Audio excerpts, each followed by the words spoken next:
है, परिवर्तनशील है। परिवर्तनशील में कोई भी वस्तु होती है बदल बदल करके पुनः वापस आती है, लेकिन आप पुनः वापस नहीं आते हैं, क्योंकि जो विभाव अर्थ पर्याय होती हैं, विभाव द्रव्यंजन पर्याय होती हैं, कर्म के आश्रय जो होती हैं वह पुनः लौट करके आती हैं, और जो कर्म की आश्रित नहीं होती हैं वह कभी लौट करके आती नहीं है। दूसरा था कि आप जो है यह लोक संबंधी संपूर्ण सुखों को छोड़ दिया है और आपने आत्मिक सुख को पाने के लिए, किसके लिए?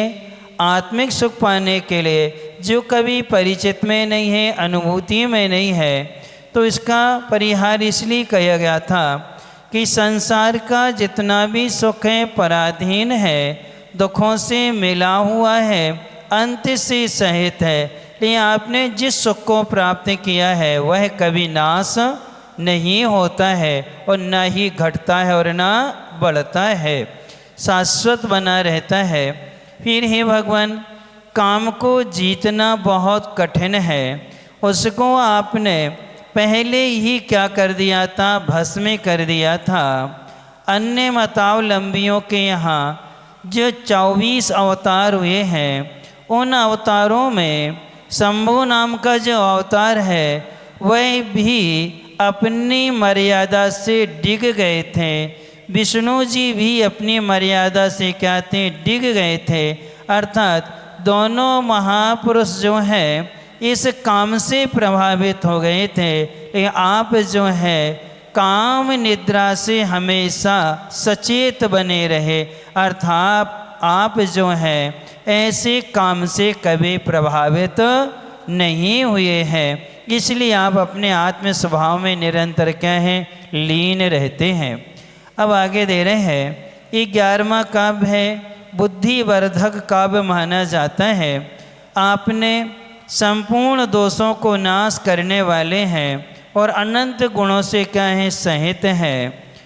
दोनों में अंतर होता है, एक होते हैं दुर्गुण और एक होते हैं अवगुण।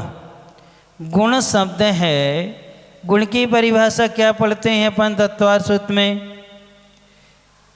द्रव्याश्रया निर्गुणा गुणः, जो द्रव्य के आश्रय से रहते हैं और अन्य गुणों से रहित होते हैं, वो कौन कहलाते हैं? गुण कहलाते हैं। अब गुण में दुर्उपसर्ग जोड़ देते हैं, यानी जो हमें आकुलता को उत्पन्न कराने वाले हैं, यह लोक को परलोक में जो दुखदाई होते हैं वो कौन कहलाते हैं? दुर्गुण कहलाते हैं। अवगुण किसे कहते हैं? तो इसकी बहुत अच्छी परिभाषा नीति वाक्यामृत में दी है। जब तक बाह्य में रहते हैं तब तक वो दुर्गुण कहलाते हैं, जब हमारे भीतर अंतरंग में आ जाते हैं तो वह क्या हो जाते हैं? अवगुण कहलाते। क्या कहलाते हैं? अवगुण। जैसे जुआ खेलना दुर्गुण है, लेकिन वो अपन में आ जाए तो क्या बन जाएगा? वो अवगुण बन जाए। क्या बन जाएगा? अवगुण बन जाए। रात्रि भोजन करना जब तक बाहर में है तो दुर्गुण है, और हम स्वयं करने लगे तो क्या कहलाएगा? वो अवगुण कहलाएगा। इसी प्रकार से मद्य है, मांस है, मधु है, यह नशे वाली जितनी भी चीज़ें जब तक बाह्य में हैं तब तक क्या है? दुर्गुण है, और अपन में आ जाए सो अवगुण है। चाय दुर्गुण है, जब तक बाह्य में है टी तब तक क्या है? वो दुर्गुण है, और अपन पीने लगेंगे अपने में आ जाएगी तो क्या कहलाएगी? अवगुण कहलाते हैं। आचार, बड़ी, पापड़, मुरब्बा आदि जितने भी चीज़ें बाह्य में हैं ये सब दुर्गुण की कोटि में आते हैं। जब इनका हम सेवन करने लगते हैं तो क्या कहलाने लगते हैं? यही अवगुण कहलाते हैं। यानी कि जब तक दोष स्वयं में ना आए तब तक दुर्गुण है, और स्वयं में आ गए तो क्या कहलाएंगे? अवगुण कहलाएंगे। अब व्यक्ति की हानि दुर्गुण से होती कि अवगुण से होती है? अपना पुण्य का क्षय जो होता है वो दुर्गुणों से नहीं होता, अवगुण से होता। किससे होता है? अवगुण से होता है कि वह हमारे मन वचन काय में क्या हो गया है, समाहित हो गया है, इसलिए हमारी क्या करेगा, वो हानि करता है। उसी के लिए यहाँ पर दे रहे हैं, सा नीरजहा स्यादप रोग वानवा तद्दोष कीर्त्यैव नते गुणित्वं स्वतांबुराशेर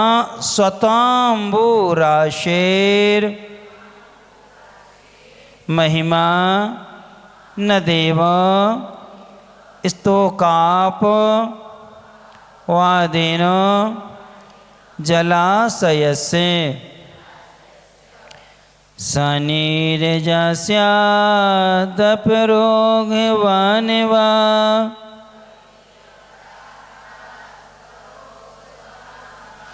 तद्दोष कीर्त्यैव न ते गुणित्वम्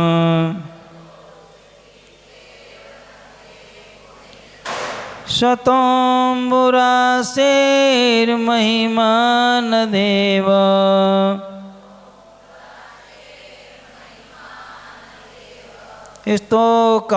स्तोकापवादेन जलाशयस्य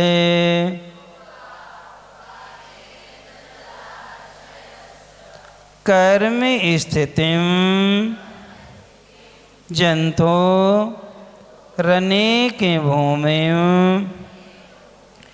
नयतिमुं सचा परस्परस्य त्वं नेत्रिभावं हि तयोर्भवाब्धौ जिनेन्द्र नौना विकेयो इरिवाख्यः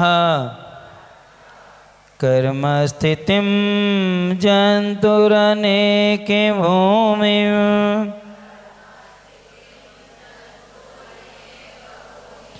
नयतमं सच परस्परस्य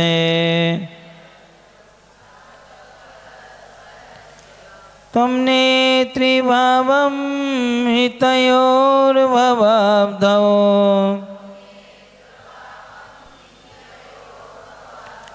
जिनेन्द्रिनौ नाविकयोरिवाख्यः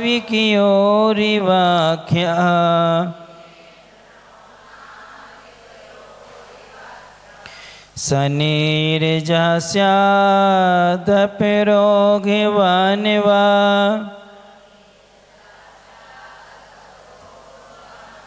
तद्दोष कीर्त्यैव न ते गुणित्वम्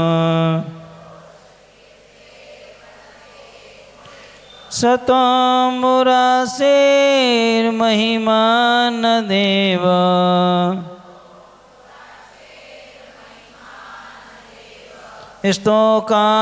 स्तोकापवादेन जलाशयस्य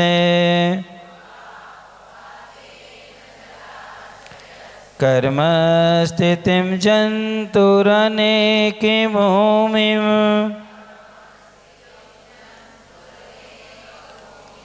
नयतिमं सच परस्परस्य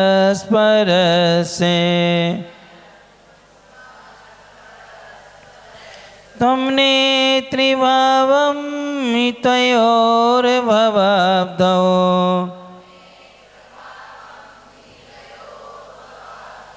जिनेन्द्रिनौ नाविकयोरिवाख्यः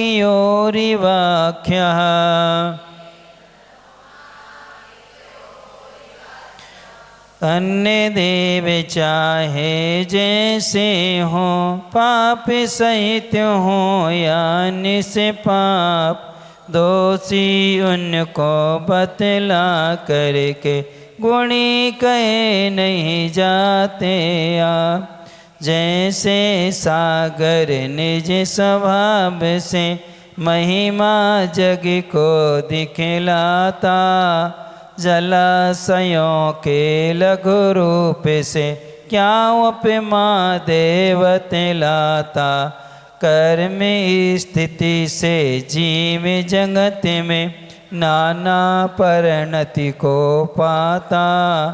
कर्म जीव के भव का कारण गतियों में है पहुँचाता। भव सागर से पार उतारन नौका नाविक साधक जो।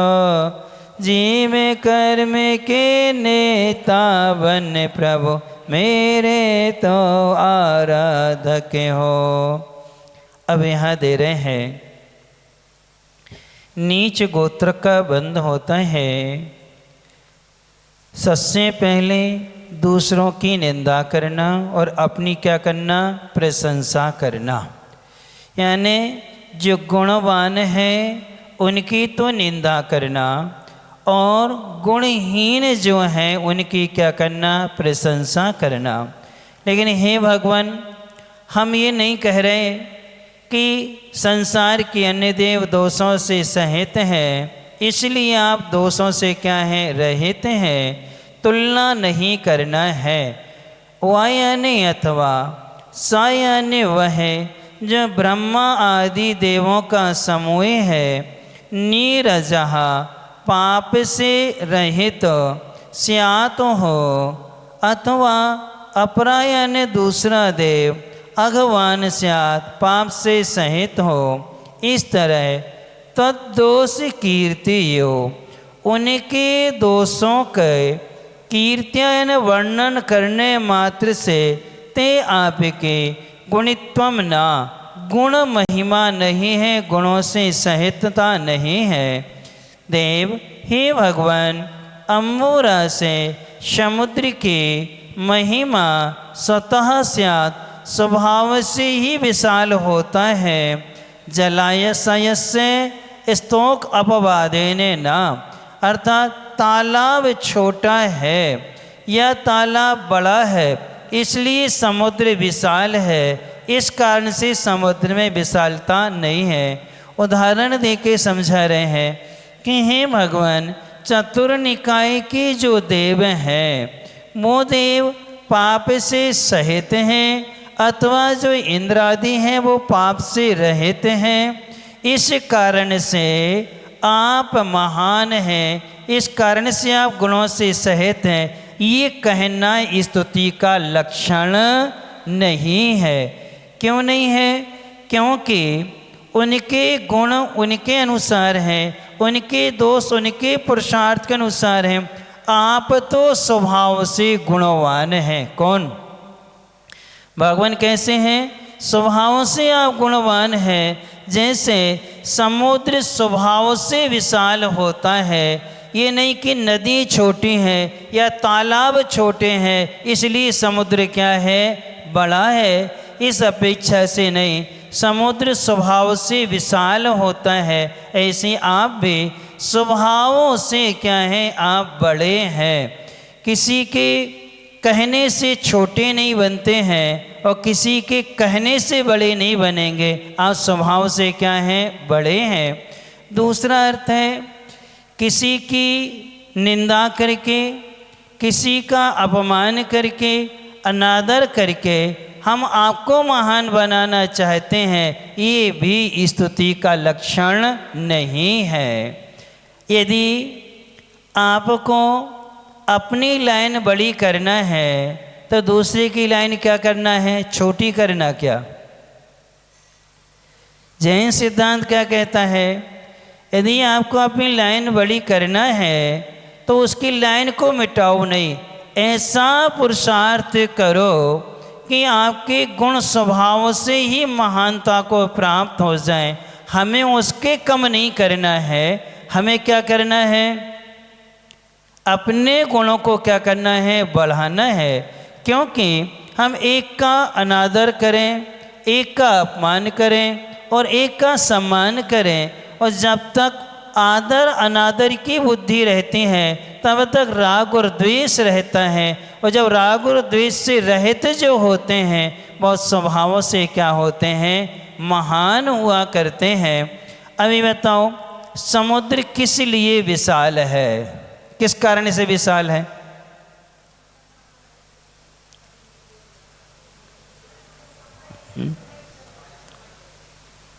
तो स्वभाव से ही क्या है, वो विशाल है। कैसा है? स्वभाव से विशाल, इसलिए सायर में गंभीरा। वह जो समुद्र है स्वभाव से विशाल और गंभीर हुआ करता है, इसी तरह से हे भगवान आप जो हैं स्वभाव से ही गुणों से क्या हैं, सहित हैं। अनंत ज्ञान, अनंत दर्शन, अनंत सुख, अनंत वीर्य आप में स्वभाव से आए हैं। कहाँ से आए हैं? आपके अंदर थे, आपने बाधक कर्मों को नाश कर दिया तो वो गुण आप में क्या हो गए, प्रकट हो गए। और ये आपका स्वभाव है, ये आपका क्या है, स्वभाव है। लेकिन अन्य देव जो हैं वो पाप से रहते हैं, वो पाप से सहित हैं। तो चतुर निकाय के जो देव होते हैं, भवनवासी, वियंतर, जोशी और वैमानिक, इन देवों में जिन्हें सम्यक दर्शन नहीं है वो सारी देव पाप से सहित हैं। और जिनको सम्यक दर्शन हो गया है वो सब पाप से क्या हैं, रहित हैं। जैसे भवनवासियों में जो भवनवासियों की इंद्र प्रत्येंद्र होते हैं वो सम्यक दृष्टि होते हैं। यहाँ से जाएंगे मिथ्या दृष्टि बन के जाएंगे, वहाँ पहुँच करके सम्यक दर्शन को क्या करते हैं, वो प्राप्त कर लेते हैं। जोशियों के इंद्र प्रत्येंद्र दोनों क्या हैं, सम्यक दृष्टि होते हैं। वियंत्रों के वियंत्र प्रत्येंद्र दोनों क्या होते हैं, सम्यक दृष्टि। वैमानिक देवों में भी इंद्र प्रत्येंद्र क्या होते हैं, सम्यक दृष्टि होते हैं। शेष देव मिथ्या दृष्टि और सम्यक दृष्टि भी हो सकते हैं। तो उनमें से जो देव सम्यक दर्शन से सहित हैं वो सब क्या है, गुणवान है। और जो सम्यक दर्शन से रहित हैं वो सब क्या है, मिथ्या दृष्टि हैं, गुणों से रहित हैं। इसलिए हे भगवान आप में जो गुण हैं उन देवों के कारण से नहीं है, आपने तो बाधक कर्मों का क्या कर दिया है, नाश कर दिया है। इसलिए आप निर्दोष हैं। आप क्या हैं, निर्दोष हैं। कौन दोष का कारण कौन सा कर्म होता है जिसके कारण से दोष आत्मा में उत्पन्न होते हैं? 8 कर्म हैं, ज्ञानवर्ण, दर्शनावर्ण, वेदनी, मोहिनी, आयु, नाम, गोत्र, अंतराय। इन 8 कर्मों में से कौन सा कर्म है जो आत्मा में दोष उत्पन्न करता है?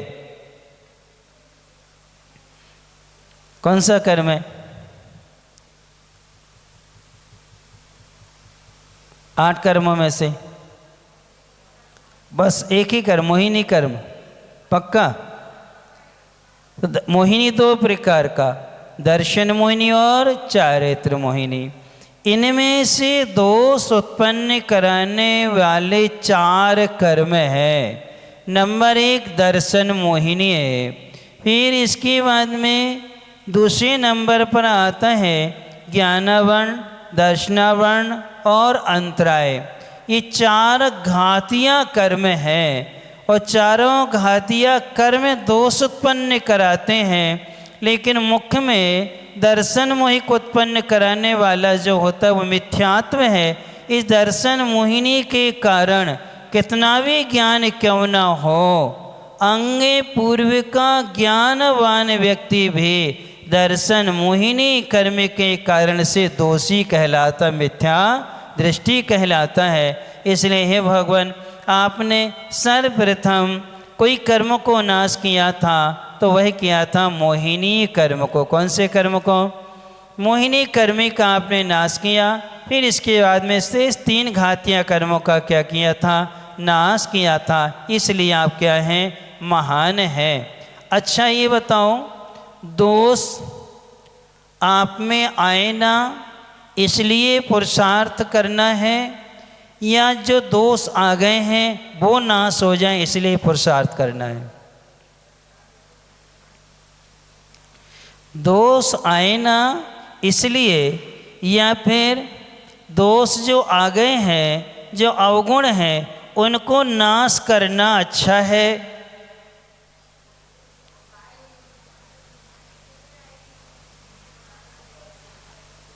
अच्छा, नए नए आए जो पुराने वेद चलेंगे।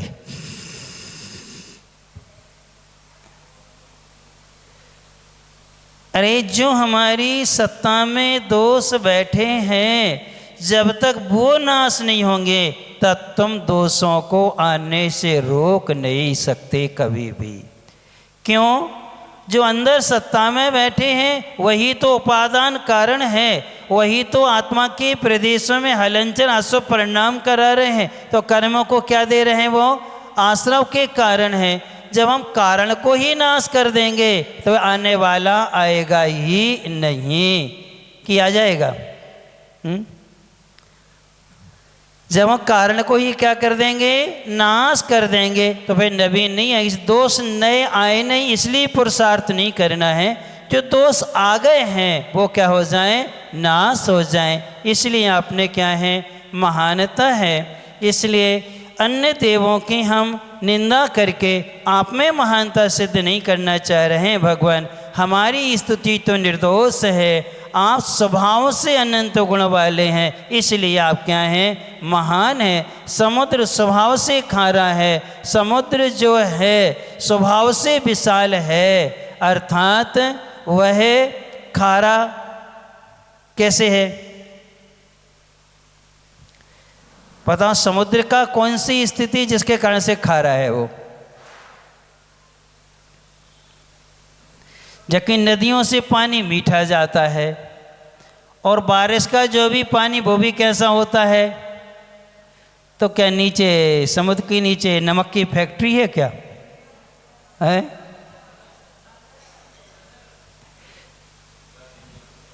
तो खारापन का कारण क्या है? ये तो सोचना होगा। सारी नदियां मीठा जल लेके जाते हैं, मेघ से भी मीठा जल आता है, फिर खारा कारण क्या है? स्वभाव। क्या है? स्वभाव में कभी तर्क नहीं चलता। किसमें? स्वभाव में क्या नहीं चलता? तर्क नहीं चलता। अग्नि गर्म होती कि नहीं होती? काय होती है? तो हमसे कोई पूछे क्यों होती है, छू के देख लो मालूम चल जाएगा। क्या करके देख लो? छू के देख लो मालूम चल जाएगा क्यों गर्म होती है। वो स्वभाव है उसका। क्या है? इसलिए समुद्र का खारापन उसका स्वभाव है, विशालता उसकी स्वभाव है। ठीक इसी प्रकार से ही भगवान आप स्वभाव से अनंत गुण वाले हैं, अर्थात आपने बाधक कर्मों को नाश करके आपने उन गुणों को क्या कर लिया है? प्राप्त कर लिया है। ओम ह्रीं सर्वे दोष अपहारिणे अनंत गुण सहिताय श्री विषवना जिनेन्द्राय नमो नमः। सभी दोषों का अपहरण करने वाले 18 जो दोष हैं उन दोषों को आपने क्या किया है? नाश कर दिया है और अनंत गुणों से आप क्या हैं? सहित हैं। अब आगे दिया है कि हे भगवान, जंतु यानी यह जीव कर्म स्थितिम, कर्मों की स्थिति को अनेक भूमि अनेक जगह नयति ले जाता है। और सा वहाँ कर्म की स्थिति अमम उस जीव को अनेक भूमि अनेक जगह ले जाती है। इस तरह जिनेन्द्र ही जिनेन्द्र देव, तुम आपने भवाब्धौ संसार रूपी समुद्र में नव नाविकयो इव, नाव और नाविक की तरह। किसकी? नव यानी नौका यानी नाव, और नाविक यो, नाविक यानी खेवटिया पार कराने वाला, उन दोनों की तरह नहीं हो। उन दोनों में ही निश्चय से परस्पर से एक दूसरे का नेत्री भावम नेतृत्व आख्या कहाँ है। बहुत अच्छा उदाहरण देके समझा रहे हैं कि यह संसार में सिद्धांत ग्रंथों में कहा है कि जीव जो है कर्म की स्थिति को जीव बांधता है। कौन बांधता है? और वह कर्म स्थिति जीव को अन्य गतियों में क्या है? ले जाती है। अभी बताओ, उन कर्मों को जीव ले जा रहा है या जीव उन कर्मों को लेके जा रहा है? और दूसरा उदाहरण किया दिया है, नाव नाविक को ले जाती है और नाविक नाव को ले जाता है। अच्छा ये बताओ, बस को ड्राइवर ले जाता है या ड्राइवर को बस लेके जाती है? कौन किसको लेके जा रहा? ड्राइवर ले जा रहा है ना। और पर ड्राइवर कहाँ बैठा है? तो बस नहीं ले जा रही क्या ड्राइवर को?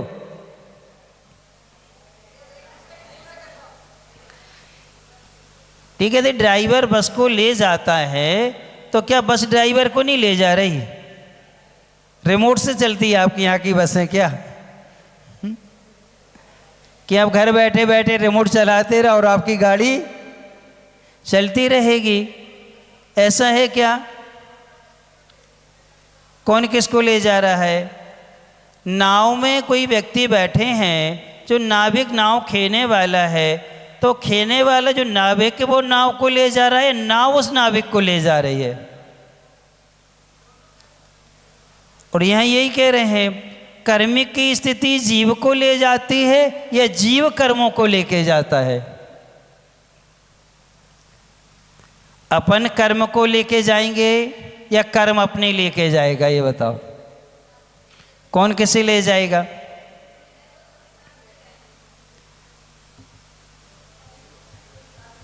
बताओ भाई शिवपाल। जीव अपने के लिए ले जाएगा, कर्म को। कर्म नहीं ले जा रहे जीव को। अपन कैसे बैठे होते थे कर्म के काम? अनादि संबंध चे, दो कर्मों का संबंध तो क्या अनादि से है। कार्माण ही शरीर हमें अन्य गतियों में क्या है, ले जाता है।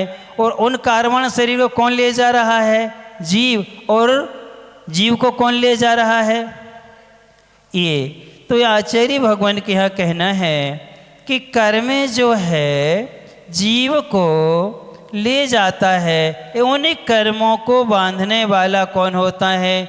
जीव ही होता है। इसलिए हे भगवान, आपने एक दूसरे का नेत्री भाव कहा है, एक दूसरे को ले जाता है। एकांत नहीं है कि कर्म ही हमें ले जाते हैं। कर्म हमें ऐसा, जो लोग ये मानते हैं कि कर्म सब कुछ करा रहा है। कौन करा रहा है? कर्म करा रहा है। और वो लोग कहते ईश्वर करा रहा है। हम क्या करें, जैसो भगवान करे सो हुई है, वो लोग ये कहते हैं। और आप लोग क्या कहते हो? अब हम क्या करें महाराज, अब जैसो कर्म है, जो करे है सो वो।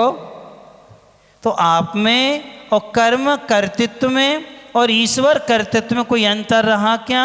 कोई अंतर नहीं है। मिथ्या दृष्टि हो जाएंगे अपन। तो आचार्य कह रहे हैं नहीं, दोनों का संबंध है। कर्म को जीव बांधता है, इसलिए कर्म जीव को ले जाता है और जीव बंधे हुए कर्मों की स्थिति को लेकर के स्वयं जाता है। इसलिए आज आपके लिए एक बहुत छोटी सी बात बताते हैं, ध्यान से उत्तर देना। 4 प्रकार का कर्म बंध होता है: प्रकृति, प्रदेश, स्थिति और अनुभाग। स्थिति यानी कब तक फल देगा, अनुभाग कितनी मात्रा में देगा। अब अपने लिए कर्म बंध से डरना चाहिए कि कर्म के उदय से डरना चाहिए? किससे डरना चाहिए, बंध से कि उदय से? एक शब्द में उत्तर देना है जल्दी से। बंध से। डर किससे लगना चाहिए? तो आचार्य भगवान कर्म सिद्धांत एक बहुत अच्छा सिद्धांत है। बंध और उदय, इन दोनों के बीच में एक शब्द अपने आगम में आता है, अबाधा। क्या आती है? अबाधा। स्थिति भी दुख नहीं देती है, अनुभाग भी दुख नहीं देता है। इन दोनों से डरने की आवश्यकता नहीं है, क्योंकि इन दोनों कर्मों के बीच में एक अबाधा काल आता है। जैसे हमने मोहिनी कर्म का आज 70 कोड़ा कोड़ी सागर का कर्म बांधा है तो वो फल देगा 7000 वर्ष बाद। कितने वर्ष बाद देगा? 7000 वर्ष बाद देगा। 7000 वर्ष तक वह कर्म आपकी सत्ता में पड़ा रहेगा, आपको कोई भी दुख नहीं देगा। उसे कहते हैं अबाधा। उसे क्या कहते हैं? अबाधा कहते हैं। अर्थात अबाधा काल का मतलब ना बाधा अबाधा, जो हमें किसी भी तरह से बाधित ना करे, हमें डिस्टर्ब ना करे, वो कौन कहलाती है? अबाधा। तो ये अबाधा क्यों मिली है? तो इसका बहुत अच्छा रहस्य जब हम लोग सिद्धांत ग्रंथ पढ़ रहे थे जय धवला, तो उसकी नवी पुस्तक में रहस्य सामने आया। उसका रहस्य ये है कि प्रत्येक कर्म में जितना हम बांधते हैं उस कर्म में 1000 वर्ष की अबाधा डलती है। 70 कोड़ा कोड़ी सागर का कर्म है तो 7000 वर्ष बाद उदय आएगा। 20 कोड़ा कोड़ी सागर का कर्म है तो 2000 वर्ष बाद उदय में आएगा। यदि कोई 10 कोड़ा कोड़ी सागर का है तो वो कब आएगा? 1000 वर्ष बाद क्या आएगा? वो उदय में आएगा। यानी जो बांधा है वो तत्काल उदय में नहीं आता है, अर्थात उतने समय तक बंधा हुआ कर्म हमें डिस्टर्ब नहीं करता है। उसके लिए ये है कि जो हमने कर्म बांधा है तत्काल उदय में आता नहीं है। बीच का जो काल हमें मिला है 70 कोड़ा कोड़ी सागर का मोहिनी कर्म बांधा है तो हमें 7000 वर्ष मिले हैं। इन 7000 वर्षों में हम पुरुषार्थ करके उस कर्म को काट सकते हैं, अर्थात जरूरी नहीं है कि उदय में आए। इसलिए बंद से भी नहीं डरना, उदय से नहीं डरना। अब बंद गया तो पुरुषार्थ करेंगे तो हम क्या कर सकते हैं? काट सकते हैं। जैसे आपके यहाँ कोई व्यापारी है, उन व्यापारियों के यहाँ बहुत सारी एंट्री गलत है और छापा डालने वालों का समाचार आ गया है कि हम 15 दिन बाद इस नगर में आएंगे, छापा डलेगा 15 दिन बाद। अब 15 दिन का आपको क्या मिल गया? समय। और 15 दिन, उतने दिन में आप क्या करोगे? तीर्थ यात्रा पे जाओगे क्या? शादी विवाह में जाओगे क्या? सारे काम छोड़ के तुम 15 दिन में क्या कर लोगे? अपने सारे बही खाते क्या कर लोगे? मेंटेन करके सब ओके कर लोगे और निश्चिंत होकर बैठ जाओगे। अब आजा जवाने सो। हमने क्या कर लिया? आपने समय दिया है, उस समय में हमने सब क्या कर लिया? अपना क्लियर कर लिया। अब हमें डर की बाधा नहीं है। ऐसे ही अबाधा कहती है हम तुम्हें बाधा नहीं पहुंचाएंगे, तुम तो जो कर्मे बांधे हैं और उदय में आने के पहले पुरुषार्थ करके क्या कर लो? नष्ट कर लो, तो हम तुम्हें कभी परेशान नहीं करेंगे। जैन आगम का सबसे बड़ा ये सिद्धांत है। संपूर्ण विद्वानों ने अबाधा काल की सराहना की है कि धन्य हमारी गणधर परमेष्ठी भगवान महावीर स्वामी की वाणी में आया, बंदोदय के बीच के काल को अबाधा कहते हैं। वह अबाधा हमें पुरुषार्थ के लिए प्रेरित करती है, डरने की आवश्यकता नहीं है। 7000 वर्ष बहुत मिलते हैं। बन तो गया है 70 कोड़ा कोड़ी सागर का। हम 1 वर्ष के पुरुषार्थ से क्या कर सकते हैं? सबको नाश कर सकते हैं। बाहुबली जी ने 1 वर्ष का तप किया और सारे कर्मों को नाश कर लिया। आदिनाथ जी ने 1000 वर्ष तप किया, सारे कर्मों को नाश कर लिया। और फिर भरत जी ने 48 मिनट में सारे कर्मों को क्या कर लिया? नाश करके केवल ज्ञान को प्राप्ति कर लिया। ये पुरुषार्थ करना चाहिए। क्या करना चाहिए? अबाधा का अर्थ क्या है? पुरुषार्थ करके कर्मों को काटना चाहिए। इसलिए कर्म जीव को ले जाते हैं, जीव कर्मों को ले जाता है। ये अनेकांत है, परस्पर में आधार आधे संबंध है। जीव को बांधने वाला यदि कोई होता है तो कर्म होता है। इसलिए दोषी कभी किसी को नहीं ठहराना चाहिए। अच्छा ये बताओ, कांटा तुम्हें लगता है कि तुम कांटे को लगते हो?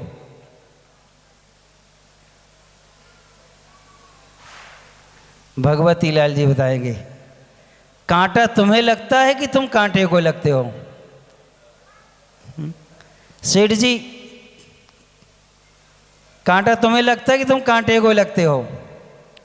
देखो, कांटा अचेतन है, वो तो रास्ते में पड़ा है, उसके तो कोई भाव है नहीं है कि आज हमें इनको ही चुभना है। गलती किसकी है? अपन ने पैर वहाँ डाला है, पैर अपन ने रखा है, तो कांटा अपने नहीं लगता, अपन कांटे को लगते हैं। कर्म कभी दुख नहीं देते हैं, कर्म बरहमीस अचेतन है, जड़ है, लेकिन उन कर्मों को दुख देने की शक्ति सामर्थ्य पैदा कौन करता है? जीव करता। कौन करता है? जीव के पास में कषाय है, कषाय से कर्म में स्थित अनुभाव कौन डालता है? जीव डालता है। जैसे पैर हमने वहाँ डाला तो हमें चुभ गया, ऐसे कर्म अचेतन है, गलती हमने की है, कषाय हमने की हैं, कषाय हमने की हैं तो स्थिति अनुभाग पड़ गया, इसलिए वो दुख दे रहा है। तो कौन दुख दे रहा है? जीव के परिणाम ही जीव को क्या करते हैं? दुखी करते हैं, और जीव के परिणाम ही जीव को क्या करते हैं? सुखी करते हैं। इसलिए अपने लिए ना बंध से डरना है, ना उदय से डरना है, हमें तो सम्यक पुरुषार्थ करना है। उदय में आने के पहले ही सारे कर्मों को हम क्या कर देंगे? नष्ट कर देंगे, अतः वो हमें पकड़ ही नहीं पाएंगे। इसके पहले हमें जो अबाधा काल का समय मिला है उसमें हम इसको नाश कर देंगे। ओम ह्रीं भव्य जीवन नौका सदृश संसार सागर तारिकाएँ श्री विश्वनाथ जिनेन्द्राय नमो नमः। भव्य जीवों को नाव के सदृश संसार सागर से पार करने के लिए हम विश्वनाथ भगवान को नमस्कार करते हैं। हमारे भगवान तो ऐसे हैं, स्वयं भी पार होते हैं, और जो उनका अवलंबन लेता है उनको भी पार करा देते हैं। नाव भी पार होती है और नाविक भी पार हो जाता है। ये उदाहरण है। ऐसी भगवान जो हैं वो तो मोक्ष जा ही रहे हैं, उनके साथ में जो रहेगा वह भी कहाँ चला जाता है? मोक्ष को प्राप्त कर लिया करता है। इस प्रकार से यहाँ आधार आधे संबंध बना करके भगवान की भक्ति की गई है। अन्य स्तोत्रों से हटकर के स्तोत्र है, क्योंकि ये धनंजय जो कवि हैं ये व्याकरण के बहुत कुशल ज्ञाता थे, अर्थात खड़े खड़े भी व्याकरण की रचना कर देते थे। इनकी रचना के विषय में आता है, कालिदास जी थे तो उन्हें कहा गया, इन्होंने धनंजय नाम माला एक लिखी थी जिसमें एक शब्द के अनेक शब्द होते हैं, एक कोश लिखा। तो उन्होंने कहा नहीं, ये धनंजय कल तो उन मानुतुंग नाम के मुनिराज से पढ़ते थे, ये कभी रचना नहीं कर सकते। महाराज ये रचना मैंने की हुई है। किसने की है? मैंने की हुई है। जब राजा के सामने ये समाचार पहुंचा और सभा में दोनों पहुंच गए, धनंजय जी कह रहे हमने लिखी है, और सामने वाले कालिदास जी कह रहे किसने लिखी है? हमने लिखी है। तो राजा बहुत समझदार था, कहने देखो इस विवाद में हम पढ़ना नहीं चाहते हैं। यदि धनंजय जी सेठ जी तुम्हारा ये पक्का है कि तुमने लिखी है, तो तुम तो अभी नई क्या कर सकते हो? नाममाला बना सकते हो, हम मालूम चल जाएगा ये कृति किसकी है। तो वहीं खड़े खड़े 200 श्लोक उन्होंने शब्दों के क्या कर दिए? पर्यायवाची से 200 श्लोक लिख दिए। 48 मिनट में बनाते गए, बोलते गए और लिखने वाला लिखता गया। और जब सामने रखी तो मालूम चल गया, राजा ने निर्णय दे दिया कि वास्तव में पहली कृति भी धनंजय की है और दूसरी कृति भी किनकी है? धनंजय की है। क्योंकि 48 मिनट में 200 श्लोकों को खड़े खड़े रचना कर देना सहज कार्य नहीं है, जबकि कालिदास जी ये कार्य नहीं कर पाए थे। उनको 12 घंटे लगे क्या लिखने के लिए? कोष को बनाने के लिए, और उन्होंने कितने मिनट में लिख दिया? 48 मिनट में। इसलिए इनकी रचना, इनकी स्तुतियाँ बहुत गहन रहस्य को लिए हुए रहती हैं। अध्यात्म और वैराग्य से परिपुष्ट होने वाली इनकी स्तुतियाँ होती हैं। आज के नियम का पालन कौन कौन ने किया? क्या नियम था? तेल नहीं खाना था, है ना? अच्छा, कौन कौन ने खाया? हाथ उठाओ। 1 2 3 4 लोगों ने खाया। तुमने भी खाया तेल? हे भगवान, जिनने पालन किया उन सबको आशीर्वाद, जिनने नहीं किया उन सबके लिए कल के लिए नियम चाहिए कि नहीं?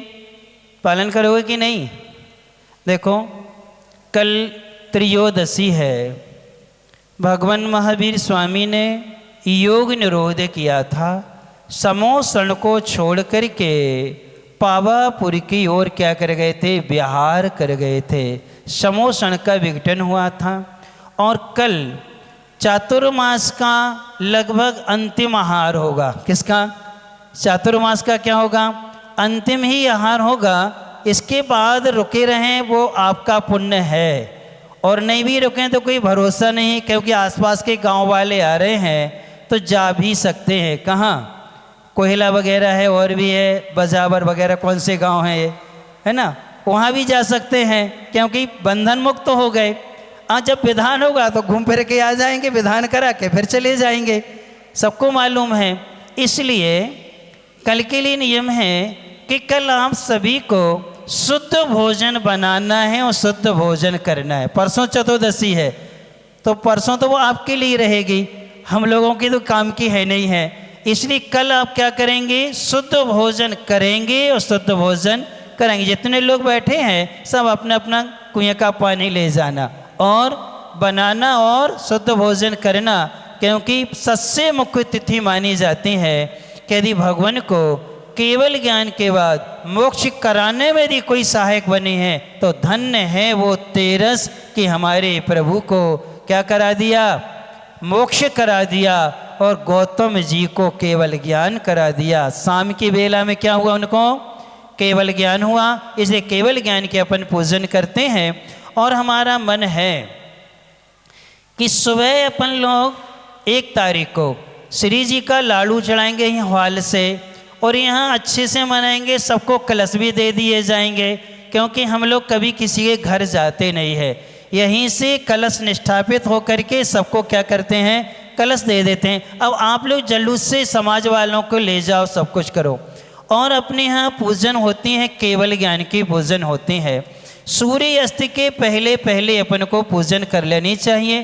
पूजन का फोल्डर तैयार हो गया है। घर में हमें कैसे पूजन करना है, कहाँ हमें चौकी लगाना है, कैसे दीपक जलाना चाहिए, कितने जलाना चाहिए, किस साइड में द्रव्य, किस साइड में कलश रखना चाहिए, जिनवाणी कहाँ कैसे रखना चाहिए, क्या पढ़ना चाहिए, सारा का सारा उसमें क्या लिखा है। उसमें बही खाते में भी क्या लिखना चाहिए, उसको कैसे व्यवस्थित करना चाहिए, वो भी विधि उसमें दी हुई है।